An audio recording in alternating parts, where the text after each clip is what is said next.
All right, welcome back. Today we're diving into one of the most mind-blowing claims in all of human history, that the eternal God, the creator of everything, actually became a man. The Apostle John doesn't just drop this bombshell and walk away. He actually builds a case for it. So in this explainer, we're going to walk through the 4 key proofs he presents to back up this staggering claim. Let's get into it. Okay, so here's our roadmap. We'll start with the main claim itself, and then we'll get into what that word flesh really means, because it's important. After that, we'll break down the 4 proofs. The glory people could actually see, the testimony of John the Baptist, the massive difference between grace and law, and finally, how the Son is the only one who can truly reveal the Father. So let's start at the very beginning, with the foundational statement that this whole idea is built on. And the Word was made flesh. Just a few words, but think about that for a second.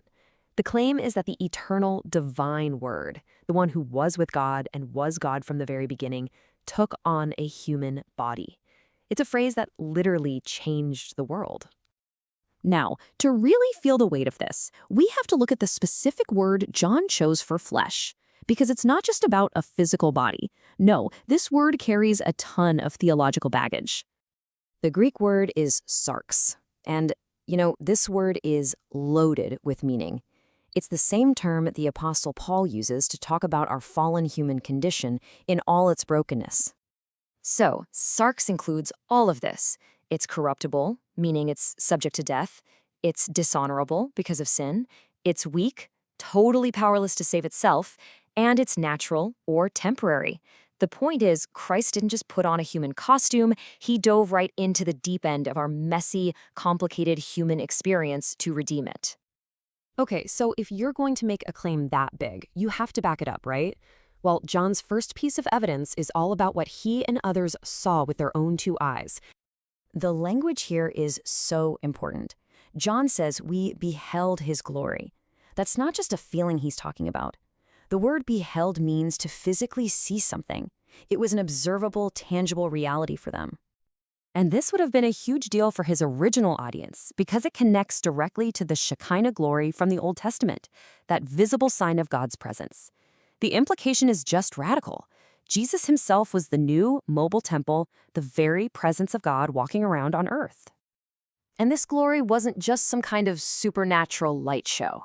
No, it was something you could see in his character, his perfect love, his joy, his peace.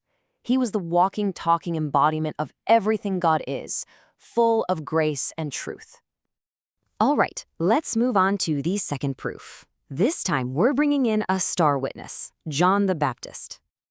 Now, at first glance, this sounds like a bit of a riddle, doesn't it? The guy who comes after me was actually before me? What's that all about?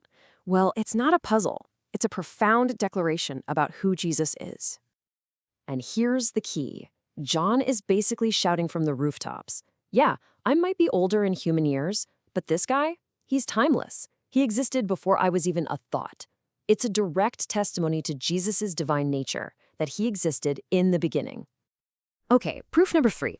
This one shifts gears a little bit. It moves from what people saw on the outside to what believers actually experience on the inside. The key idea here is fullness.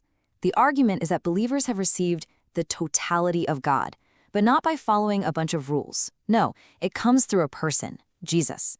And then John draws this incredibly sharp contrast between the law and grace. And this chart just lays it all out. The law, which came through Moses, is kind of like a perfect X-ray. It's fantastic at showing you the problem, the fracture of sin, but it has absolutely no power to heal it. Grace, which comes only through Jesus Christ, well, that's the healing itself. It's an unearned gift that makes us right with God. All right, we're at the 4th and final proof, and this one really gets to the heart of Jesus' unique identity and his relationship with the Father. This claim is just absolute. John says flat out, no human has ever truly seen God in his essence. But the Son, he's different. That phrase, in the bosom of the Father, paints a picture of the deepest, most intimate relationship imaginable. So what's the point? The point is that the Incarnation isn't just a fascinating story. It's presented as the only way for us to really get a true picture of God. Jesus came from the very heart of the Father to show us the Father. All right, so let's put it all together. John builds this rock-solid four-part case for the Incarnation.